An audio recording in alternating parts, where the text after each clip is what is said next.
Hey, good evening, everyone, and welcome to the Brothas-in-law. And on this channel, we discuss police-involved incidents that occur around the country, and we give our analysis on whether the actions of the police officers were justified, or like we like to say on this channel, were their actions what a reasonable officer would do. We also look at the actions of the citizens to see if they had followed an acronym of CALM, which stands for comply, answer questions, listen, and move on. Would their situation have turned out differently? Now, you may agree or disagree with Mike and I, but it is our hope by the end of this video, you get a better understanding of how these situations unfold. Mike and I are both prior law enforcement police officers. I was a Virginia State Trooper for 7 years, and Mike is a retired police officer out of Pleasanton, California, with 26 years of service. So before we get into our video tonight, please go ahead and like, share, and subscribe to our channel. And tonight we're going to be discussing what not to do during a traffic stop. And before we jump into it, Mike, hey, welcome to the show. Hey, that's good to be back. I see you. Jesus loves you. I see you, GOAT. Appreciate you guys joining us. We're going to have a good show today. We're going to talk about a traffic stop that went very wrong and why it went very wrong. We're going to also give you an example of when it's okay for police officers to punch you in the face if necessary. Okay. We're going to get into that. and this traffic stop happened in your neck of the woods there, Corey, around that Virginia area. Yeah, no, actually, it happened up in Richmond, in the northern part of Virginia, at the University of Virginia, or Virginia Commonwealth University, VCU, I think it is. Oh, okay. All right. And so yeah, man. I mean, it's a good one to talk about. I've been in a lot of situations like these. I don't like them, and this is why. And we'll get into it, and this is why they go bad, Mike. And this is what we're always trying to talk about. This is not something the police officers, go out and anticipate to happen. And all we always say, Mike, policing is a two-way street, right? The citizens expect the officers to be a certain way.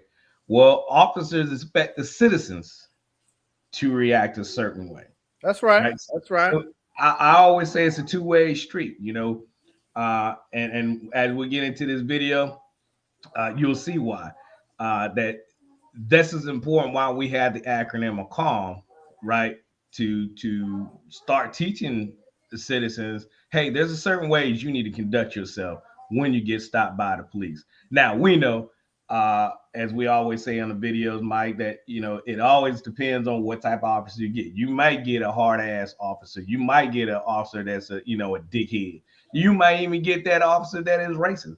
But the object of staying calm, comply, answer questions, listen, and move on is to make it more difficult for the officer to do something stupid. If you're listening to my commands and what I'm telling you to do, it makes it harder for me to do something stupid to you, right? To hurt you or put myself in a situation where, I'm going to lose my job or and end up in jail. Yeah. And like you said, and you said it a bit ago, officers have a responsibility in dealing with you when they pull you over. And you as a citizen have a responsibility when you get pulled over. You know what I'm saying? And we're going to get into that because this is a good one. And, for all those parents, especially that say, I hear that they tell their kids what to do and talk to their kids all the time about how to interact with police. This is an example of how they should not interact with police. And we're going to continue to give pointers, as we always have, on what you should be telling your kids, your teenagers, your young adults out there driving, what they should and should not do with police. Right. And so, we'll go ahead and set it up. This occurred a few weeks ago, actually, around the time frame that the Tyree Nichols incident was happening. Maybe a few days off or week after Tyree incident happened. It occurred in here in North Virginia, Richmond, Virginia. Police officer was running stationary. I think he was running radar. So he got the citizen speeding. I think he said it was 53 in a 25-mile-per-hour speed zone. And he goes to initiate the traffic stop, and you'll see how it all unfolds after that. It's a very short video. It's only like 2 minutes and 30 seconds. There's no audio in the beginning of it because, as you know, Mike, the body cam footage always picks up about 2 minutes prior to it actually the audio kicks in. You say something, Mike? Oh, okay. All right. So without further ado, we go ahead and start this off.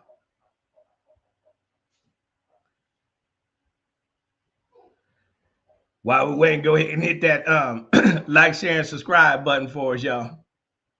And this is the officer trying to do to initiate the stop. And when it starts, y'all, let me know if you can hear it or not.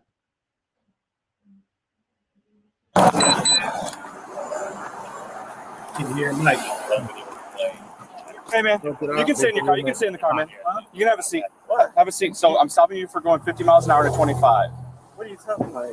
So I need you to sit down. I think you're messing with me. So no, I'm not. I think you're messing with me. I think you're messing with me. No, you need to sit down. Have a seat. Have a seat. You're okay. I'm not messing with you. You Why need to have a are you seat. grabbing me? Why are you grabbing me?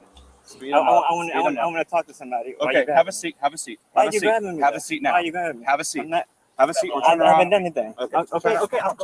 Sit down. Sit down. Sit down. Sit down. Sit down. Sit down. He's trying to grab my gun. He's trying to grab my gun. Get off my gun! Get off my gun! Get off my gun! Get off my gun!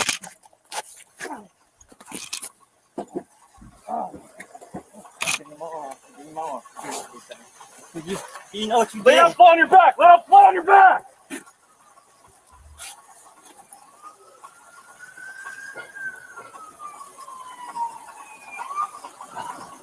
You know what you did? You just had to grab it. You had to grab it. You put up on grab. Hey, I gave up.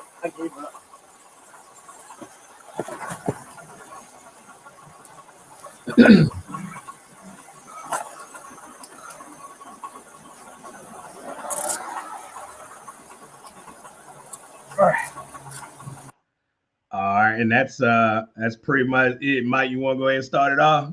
Yeah, you know, like we always say, when police officers are pulling you over, we are always looking for those red flags. And the first red flag that is blaring when this officer initiates contact is the driver steps out of the car. Folks, as we always say on the show, there's no reason to step out of the car. None. When you get pulled over, when you see those lights behind you, at that moment, that officer is the authority figure and he is in charge of everything that you're doing. Okay? You pull over to the right side of the road, you stay seated in your car, and you don't do nothing until that officer tells you to do it. If you don't not do nothing. So, I mean, you are completely under the control and command of that officer that's stopping you. So when you get out the car, I mean, you tell me this, Corey, when have we ever heard of any lesson or anything where as a citizen driver, you get pulled over, you're supposed to jump out the car? Never, no. You've never heard that. Okay, folks. So that's the first red flag, because it tells me that either you're going to be very aggressive towards me, or you have something in that car that is illegal that you don't want me to see, or you have other passengers in that car that you don't want me to see. Like maybe you got a restraining order against one of those passengers and you're in the car with them, or those passengers got something illegal on them or in the car in their area that you don't want me to see. There's so many things, Corey, that are going through my head as an officer when you jump out the car, right? Right. Yeah. Oh, yeah. What do you think? No. Let's say you. You're right on point, man. I mean, I when I see videos like this, it always takes me back to one particular traffic stop I had. And this happened to be, I don't know, probably around 10, 11 o'clock at night. I was running radar. I got a guy for speed, and then we get pulled over. and he jumped out that car so fast, starting to, walk back towards me, and I drew down on him and had several explicit words telling him to get his hind parts back in that vehicle. You don't do that. I mean, that's the quickest way to get yourself hurt. Like I said, we didn't carry tasers, so you running up on me. I don't know if you got a weapon on you. I don't know what your intentions are. I don't know if you just killed somebody and you don't want to get caught and you coming to do, harm to any law enforcement officer that's, you come in contact with. So this is why it's very important that stay calm, stay in the car, shut the motor off, and wait for the officer to come up to give you instructions or whatever the case may be. But the biggest red flag and the biggest way to get yourself hurt is to come out that car ablazing and displaying, not knowing if the officer's going to know what you're intending. Now, you may be, hey, all well intent. You might have got out and said, hey, my girlfriend's sick. I need to try to get her to the hospital. I get it, but don't do that. Just the best thing you do is stay in the car. And Mike and I think one of our first or second videos we've done, maybe third or fourth, actually. We talk about, what to do during the traffic stop. And you, number one, stay in the car. Stay in the car. Right. You don't want to bring any other attention to yourself to jeopardize yourself possibly being hurt. Again, when you exit that car, you are changing the situation. You are elevating the situation a little bit higher. Right now, you got pulled over. It's just a regular traffic stop. As long as you stay in the car and follow instructions, you'll be fine. So parents, let your young adults or teenagers who are driving know that's the first thing you do is you don't get out of the car. You don't get out of the car. You definitely don't jump out. I've had them when they come out and jump out of the car and start walking back towards me. Yeah. Okay. Think about that scenario. Driver gets out of car and starts walking back towards me as an officer as I'm giving him commands to stop. And what do you think I'm thinking? What would anybody think? Are you coming back to hurt me? Do you got a gun in the back of your waistband and you just waiting to get a little closer to pop me? You know what I'm saying? You don't know. You don't know as an officer. These are uncertainties that officers have to be mindful and be safe. So that's why we want you to stay in the car. And that's why I drew down on the guy because he got out the car so quick. And shoot, I ain't think I could move that fast. I got out the car pretty quick myself, and then I drew down on him like what? And I ate him up when I got him back in the car. I mean, I cursed him out because you almost put yourself in a situation that there was no coming back from. You put me in a situation where I would have had to make a decision whether or not I was going to shoot you or not. Right. Just that little innocent. Now he didn't have no intention to or hurt me. I ended up writing this guy 6 tickets anyway, Mike. He was all jacked up, but he was suspended. You name it, he had it wrong with him. But he was trying to get to me to argue his point of why I stopped him. I said, buddy, that's the wrong thing to do. You almost got yourself killed. You almost put me in a situation where I'd have end up losing my job, and I would have to articulate in the court of law why I pulled the trigger on your dumb behind. So, this is very important. And by the way, he was black too. So I don't give a crap what color you are. You sit your hind parts in that seat until that officer gives you instructions of whether or not to get out of that vehicle or not. Don't take it upon yourself to do it. Now, we're trying to give you information to prevent anything from helping you. And we're talking about real life experiences that we've been through, which we don't like. And to be put in these types of situations. Officers don't want to be put in that type of situation. Now, could this guy have mental health issues, Mike? I don't know. In other words, but does that matter at this point? No.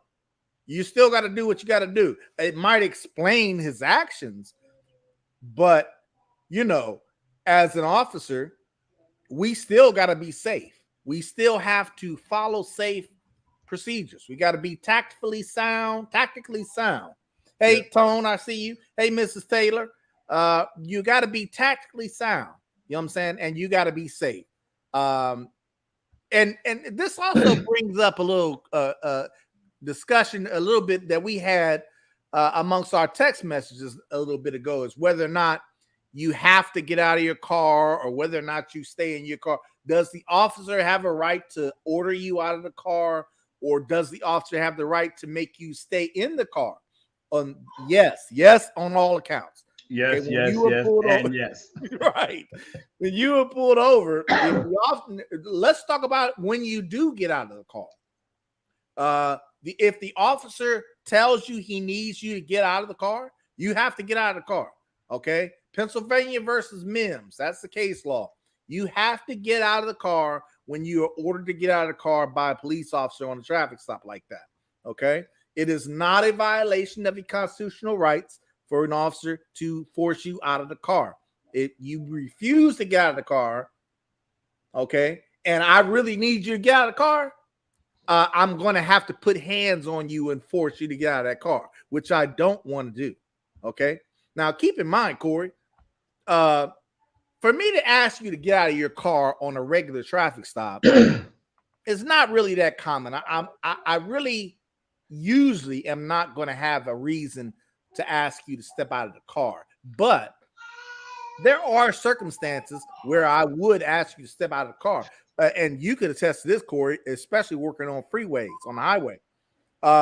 If it's a lot of traffic and I'm approaching you on your driver's side, I might need you to step out of the car to get out of traffic so we can talk on the side of the road, more on the shoulder of the road, out of traffic. You know what I'm saying? Or it could be some reason that I stopped you why I don't want your passengers to influence your answers or whatever you're telling me. You know what I'm saying? I want to see, or I might walk up to the car and smell alcohol and you got 3 passengers in the car. I can't tell maybe whether or not it's just you that's been drinking or everybody else that's been drinking. I might need to pull you and separate you from everybody else, and just to make sure it's not you that's drinking. You know what I'm saying? Right. Or high, or whatever it is. And that's standard procedure that a lot of officers will do. Just to make sure that driver is good to go. A lot of times, my vehicle was my office, so a lot of times I would just bring you back and get in the car just to show you something on the computer screen that you may be, disagreeing with me on. Look, man, I'm trying to tell you, you suspended. And I would bring you back. I said, come on back to my office and we'll talk about it. And you get in the front seat. So for us, everybody gets in the front seat. We don't put people in the back seat. We don't have cages. So you get in the front seat. So that kind of puts them at ease anyway. Well, I'm not going to jail. I'm not in the back seat. I'm in the front seat. But in reality, yeah, you're going to ride with me in the front seat if I'm taking you to jail. But there are a multitude of reasons why, like Mike said, that officers can ask you to step out of the vehicle. In fact, we also did a video on that. Well, actually, that's probably a little over a year ago now, Mike. Yeah, I remember that. We did do a video. Called "Step Out of the Vehicle." Why? Yeah. Why would that officer ask you to step out of the vehicle? Right. And then just the bottom line is just that listen to the officer's command. You still argue in the court of law, not on the side of the road. It's usually, if you're on a traffic stop, like Mike said, the officer's not going to just, get you out of the car. First, before they do it, I always like to ask you to give you the opportunity first to get out of the vehicle. Sir, ma'am, please step out of the vehicle. I need you to step out of the vehicle. At that point, it's not up to the debate. Some officers may only ask you one time. I always had my 3-strike rule. I'm a nice guy. I'm gonna ask you 3 times. After that third time, I'm getting you out of that vehicle, right? Right. Right. Now, I agree. Now you get into Mike. Is it their constitutional right? Are you violating their constitutional Not right? violating your rights by ordering you out of the vehicle on a traffic stop. You are legally detained on a traffic stop. You are remember what we said in the beginning. You are under the control of that officer. Okay. You don't have the right to talk to a lawyer while you are on a traffic stop. Okay.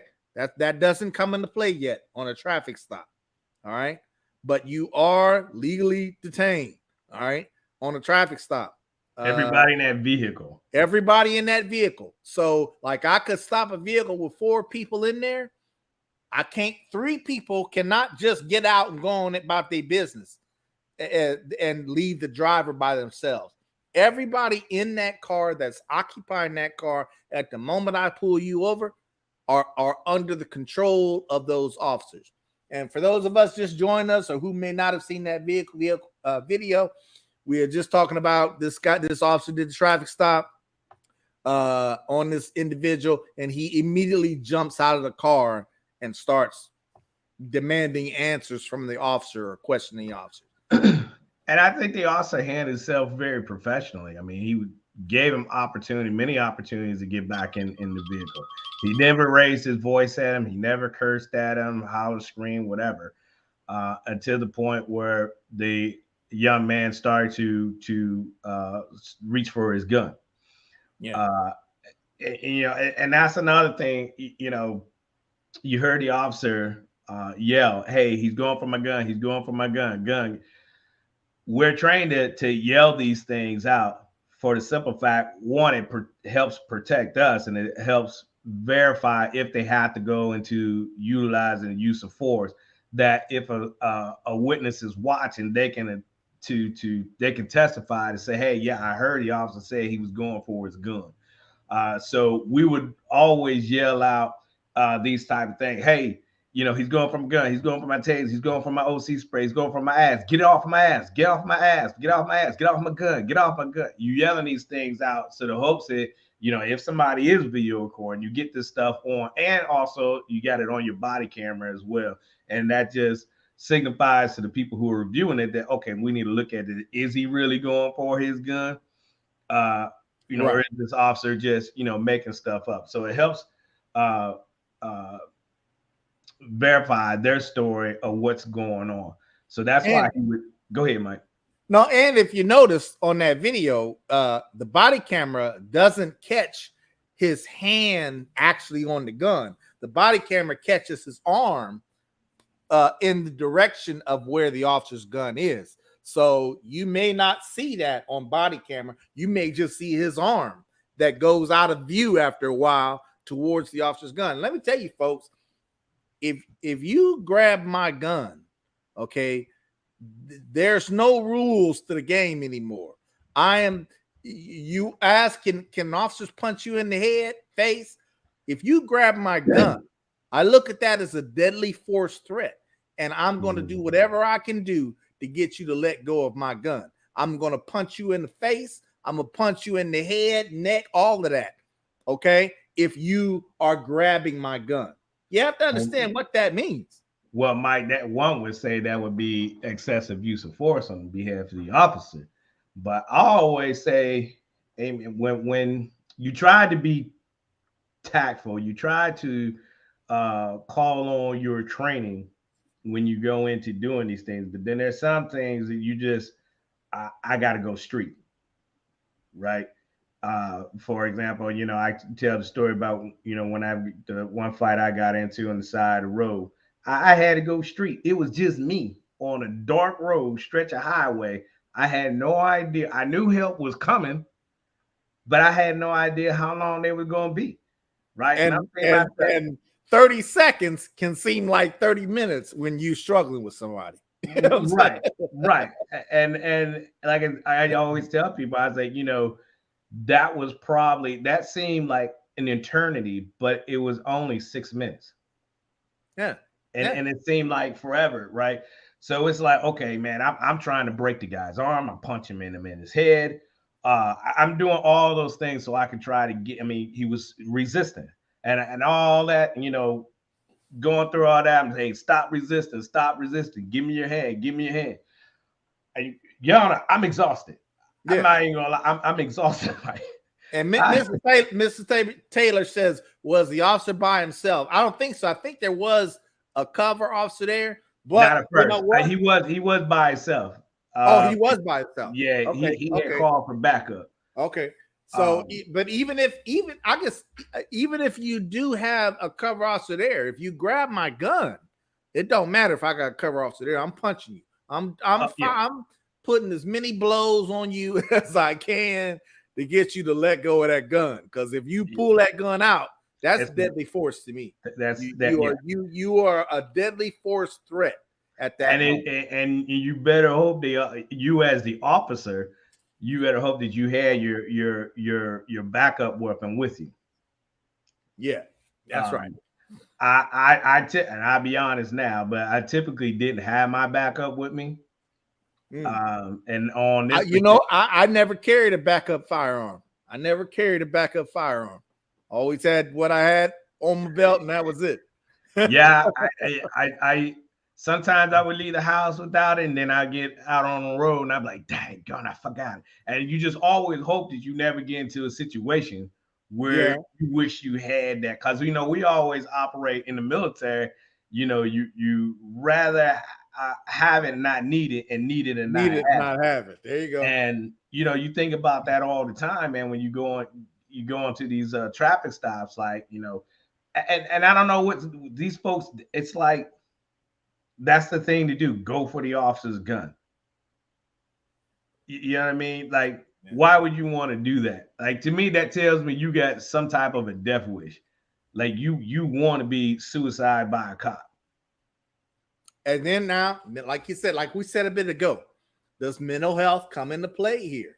In other words, could this officer, and you know, Corey, as well as I do, you'll hear this. Could this officer have de-escalated this situation more? Once you start going against what I'm telling you to do, and it becomes a safety issue, I don't have any time to de-escalate any more than I already did.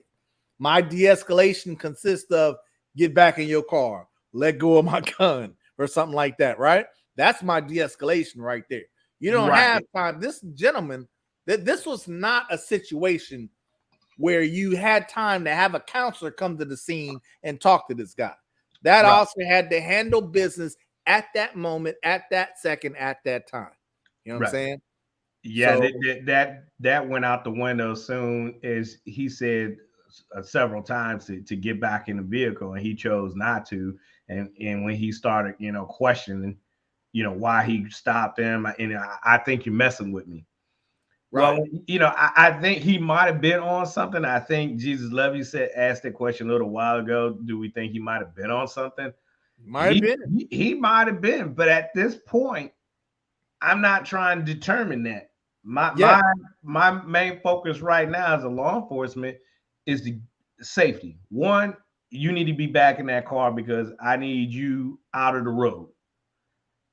And you're a threat. You're a threat to me. And you're a threat by refusing to get back into your car. You're a threat to me by saying, I think you messing with me. That's actually threatening to me as an officer. If I'm telling you to get back in your car and you're refusing to do that, and then you throw out, I think you messing with me. Okay, well, what else do you think I'm doing that you think you can resist? You see what I'm saying? That's where I'm going on. So that's not normal, folks. You don't get out of the car, and for him to turn around and say, I think you messing with me, that's what makes me think you on some drugs or something, or something wrong with something. You got some mental health issues, because that's not a normal comment you make to an officer. Why would you think the officer's messing with you? Right. You know what I'm saying? And that's, like we said, is not only is it the action of the officers, what a reasonable officer would have done. He done what a reasonable officer would have done in this situation. But then you have to ask yourself, like you just said, Mike, is this what a reasonable citizen would do? Right. So a lot of your incidents that happen with law enforcement, ask that question. Well, is this what a law-abiding citizen would do, a reasonable citizen would do in everyday walk of life, you get stopped by a police officer? And the answer is no. You all will sit in your vehicles and you all would do exactly what Mike and I have been preaching the last almost 2 years now, sitting, staying calm, right? This guy obviously has something going on. Either he wanted to get locked up, he was on drugs, had some type of mental health issue. But this is how these things go south. And this is why, thank God he didn't get shot. What if he did get that racist cop? You know what I mean? Yeah. A whole different ball game, right?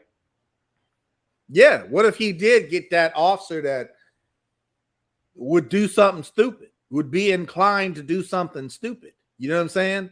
That could have been a whole lot uglier. You know what I'm saying? If you grab my gun, that officer, there could be some officers might feel that, well, if you grab my gun, I'm going to draw my gun myself and shoot you. You know what I'm saying? Right. And then you got to go to court and find out if that's reasonable or not. Who wants to do that? You know what I'm saying? So, but at the end of the day, if you grab my gun, that's deadly force. I can use deadly force on you, really, if you grabbing my gun.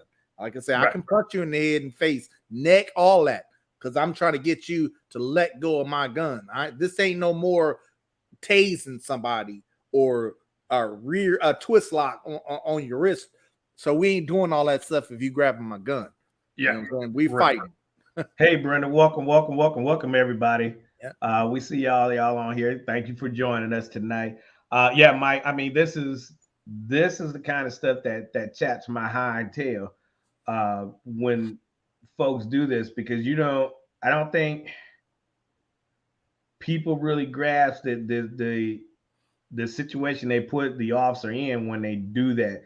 I don't want to have to pull my weapon out. I don't have to pull any tool around my waist out. I don't want to do that, right? But when you do things like this, get out of your vehicle, or refusing to get out of the car, or just being straight a butthole, where you're forcing that officer's hand to do something. Now, you can always say, hey, well, you get into the whole Tyree thing, you get into what's the gentleman's name in Minnesota? There's a couple of them.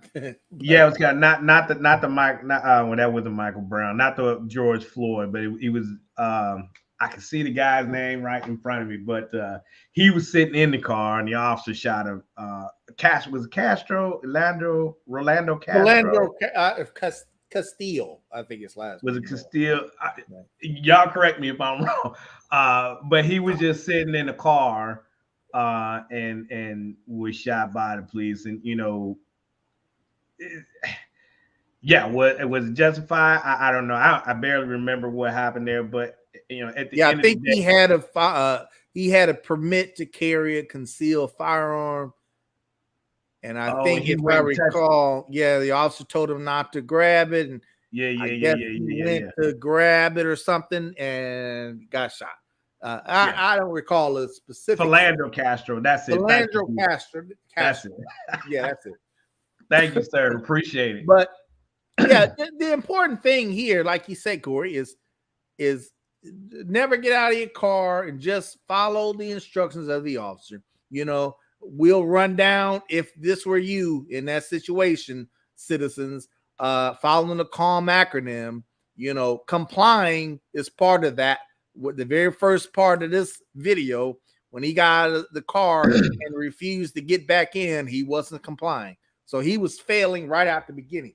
When the officer said, get back in the car, and you don't, you in trouble. You starting to turn that traffic stop into something way more than it has to be.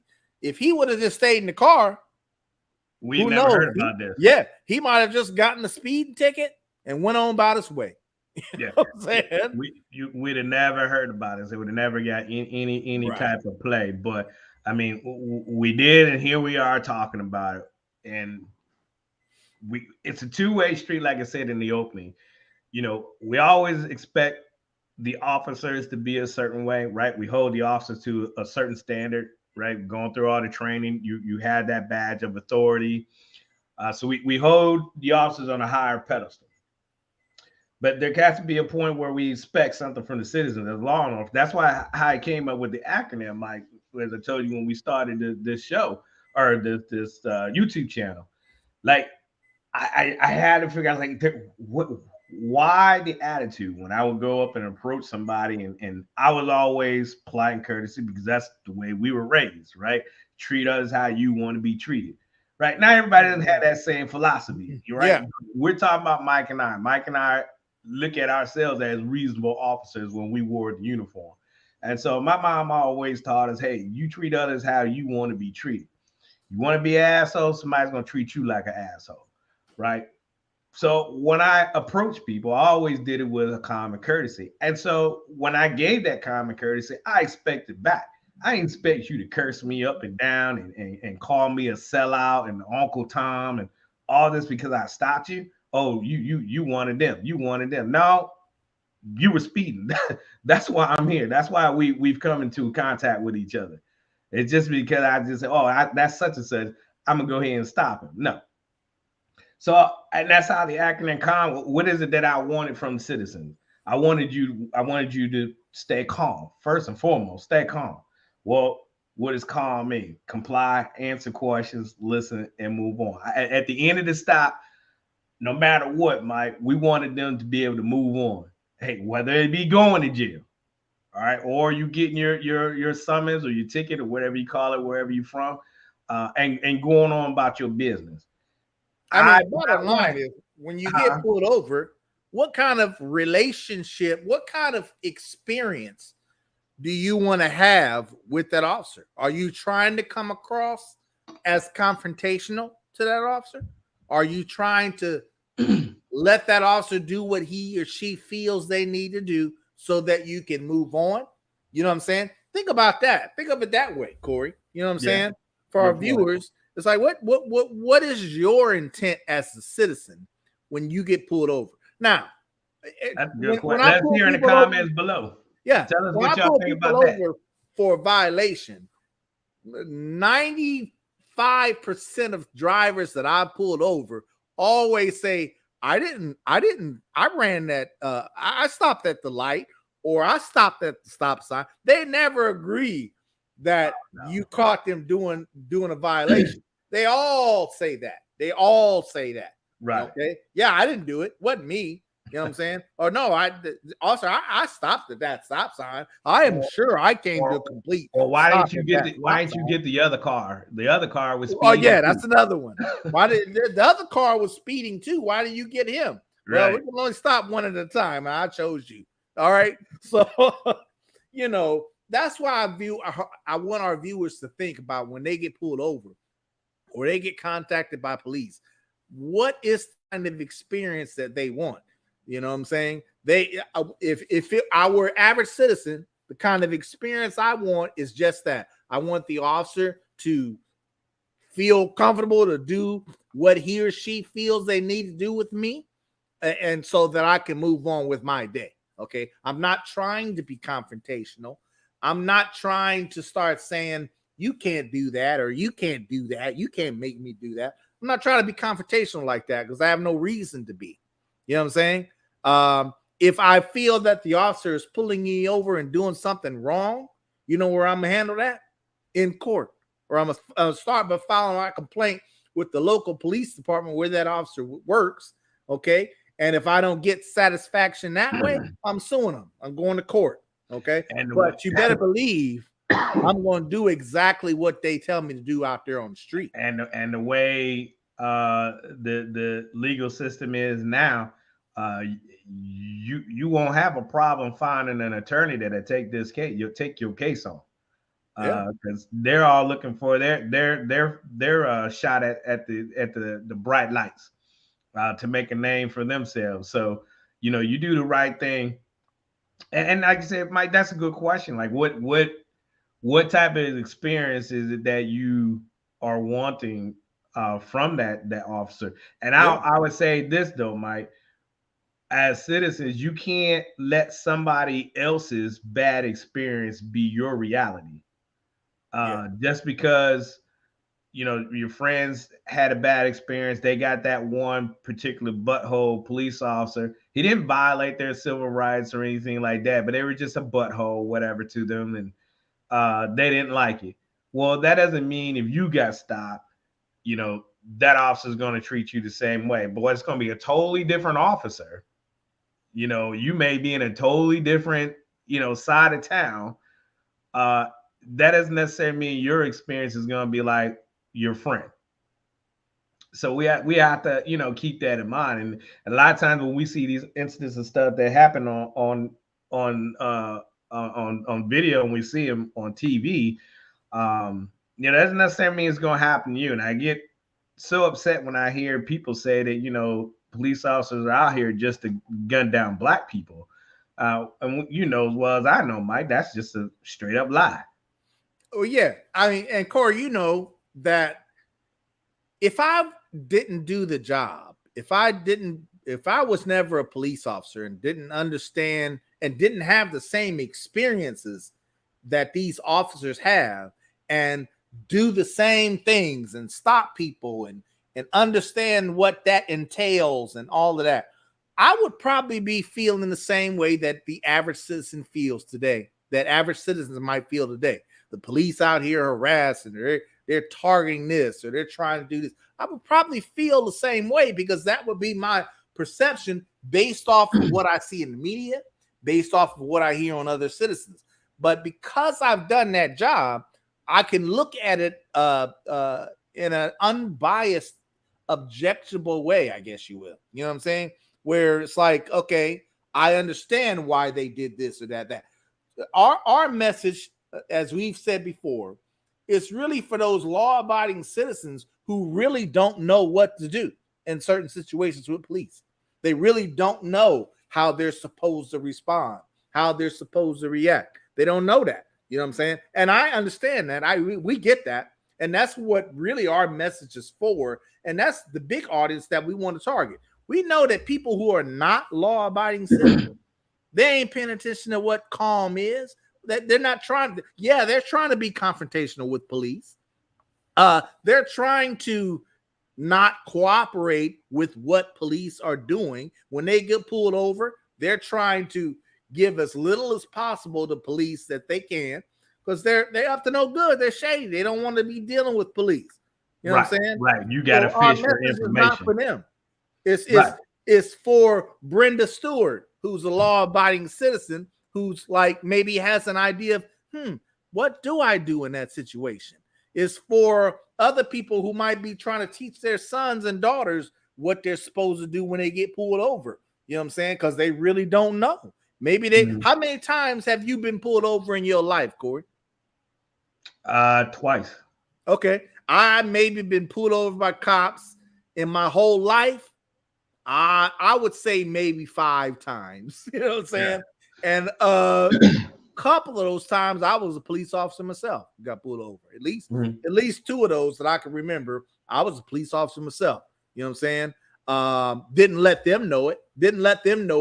Because I wanted to see how some people were treated. You know what I'm saying? I wanted to see if I was going to get that asshole officer, because I know what they can and can't do. You know what I'm saying? Or I know how the tactical approaches they make on traffic stops. So I understand all of that. You know what I'm saying?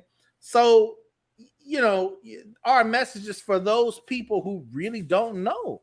They really don't know how they're supposed to react.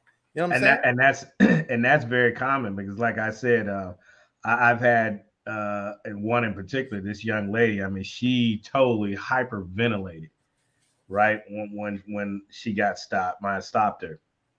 And I had to take probably about 10, 15 minutes just to get her to calm down, just to, hey, breathe for me, breathe. Don't worry about anything else right now. Don't worry about why I stopped you. I need you to calm down. I mean, she was just shaking and just, she had no idea. She's like, I never been stopped before. Some people don't even know, Mike, that when you see those lights behind you, that you need to get to the right shoulder. Some people just stop in the lane of travel. Yeah, had that before. And I'm like, oh my God, you got to be kidding me. So, now I had to get out on the interstate to get you to move to the shoulder. And a lot of times I would just use my intercom system and say, hey, driver, move to the shoulder. But, and you're right, Mike, this is this is not tailored to, if you really want to be honest, to our audience.